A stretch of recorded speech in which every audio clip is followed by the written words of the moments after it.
Welcome everybody, my name is Brefka from TE Connectivity. You forgot a little bit, but it does fit pretty well into the topic today anyway. TE Connectivity, connectivity is the topic of, the whole 3 days, and I'm coming from Germany. Now, of course, having a little bit of challenge that I'm the last one holding you off your party in the evening, so and maybe I can make it a little bit interactive. So who likes once a while to drive a German car? Oh, great! So I expected that. And who likes once a while to run a German software? Oh, I expected that as well. So Volkswagen made something wrong, right? So have a good car, but not the right software. Nevertheless, so I'm working for TE Connectivity, which is an American-based company. So don't worry, that's all clear and all no fake. Yeah. So okay, let's start that. So and connecting the world is our topic. And other than Bryce, our pieces, our parts are mainly as small that you may not recognize that every one of you has a couple of them in your pocket already. So we are doing parts for data centers, for cell phones, for tablets, for everything in the room, for lights like that. Everything is hidden. That's probably why you don't know the company name very well. But it's huge. It's a huge business, as you can see here. And of course, as you see the different industries, it's pretty diverse. Diverse from an industry point of view and really global. And it's growing. Wow, that's good, right? So, sensors and connectors. We talk the whole day about that stuff. And all of you or your suppliers will buy that stuff. So that's good. That's giving us a future. That's giving us really a good outlook. And you may not believe, look at that car stuff. Every mirror getting a lightning, and the lightning has to be connected. So great, yeah. So that's exploding in case of connectivity, in case of lighting systems, sensors everywhere. Every belt has a sensor. Our business is really in the right position to grow and go forward. Same in medical, more and more. Today we heard about Watson. Watson will be helpless if it wouldn't have the right sensors in the right place. And of course, house and appliance, everything you know from that. It's on the other side not an easy market. Things are getting smaller and more silly. Need to be reliable. A car which is having standstill because of a wrong connector is a bad thing. The same for the health industry and aerospace and defense. Imagine what happens. So challenges, technology challenges all around the world in that business. 7,000 engineers.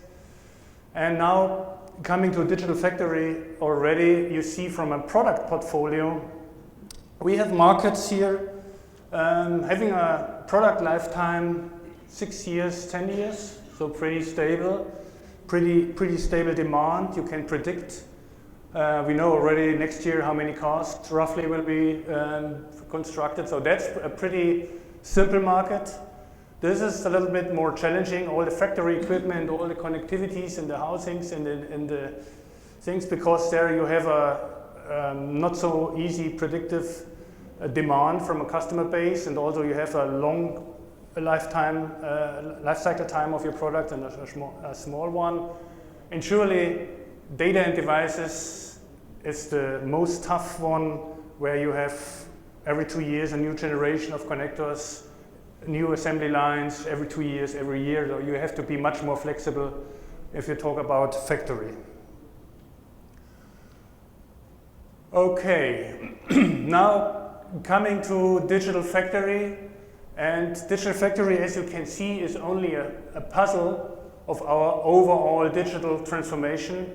So it's starting with digital design. We heard about the 3D modeling already before, so we are going also in that direction. Technology to inspect, tool. The tool for connectors for small pieces like we are having very often is extremely significant in regards of driving the quality, driving the productivity. So extreme high focus on that. And the factory itself. And I would like to highlight, of course, also we have our KPIs and benefits here to measure every of our digital factory project. And I will give more specifics in a later slide there. But it's key now to go forward. Okay, now the question would be, what would be required? I mean, you have a pretty heterogeneous business. You have all the factories around the world, customers are around the world, we are also around the world. So what's the most important thing to get started? What would you imagine? Any ideas? So think about talk together. So what do we need? Understand what digital factory is. So any idea? So think about language.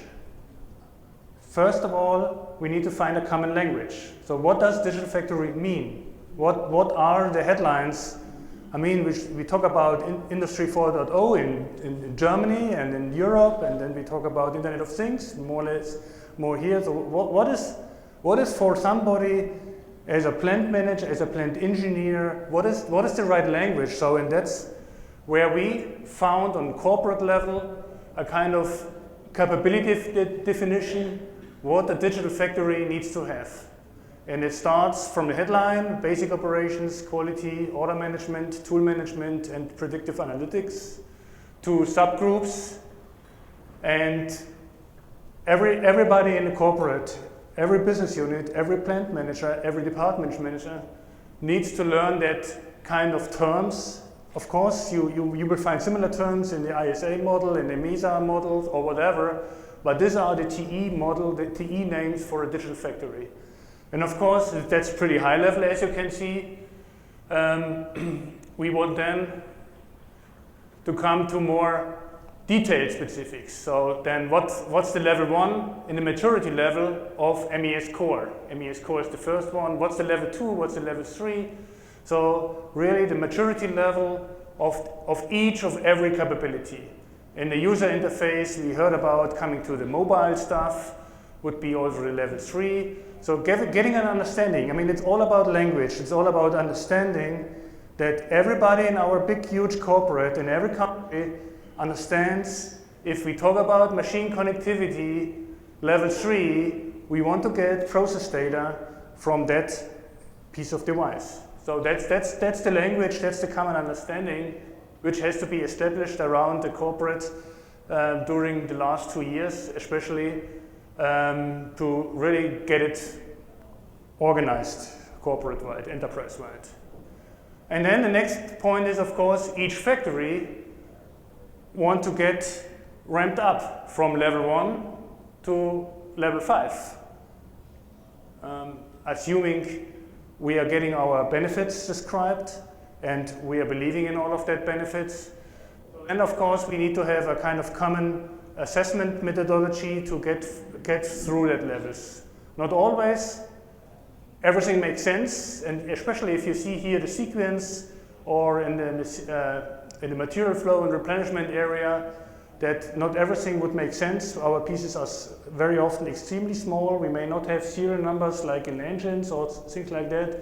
So then it makes no sense to have a serialization as mandatory plan, but at least to have a structured and coordinated way to run through your assessment here, plant by plant, and we would like to see the plant as a whole. So I mean, one department is not doing anything, the other one is, that's not going to happen. It really should be a plant-specific approach. Plants usually in TE are between 500 and 3,000 employees, depending on that. So TE overall has 80,000, 90,000 employees, depending on the divestiture and acquisition time point. But a typical plant has between 500 and 3,000 employees. And of course, not only we talk about machines very often, not only the machine is giving us a lot of information, also there's getting more and more equipment around the machine, which is having all the PLC. Every relay has a PLC, every vision system for the quality in-process inspection has a PLC, and a couple of intelligence. The D-relay has a PLC, so it's really important then, if you want to grow up in a maturity level, that you understand the full picture to come to a kind of machine connectivity layer and maturity level, and getting all that data together.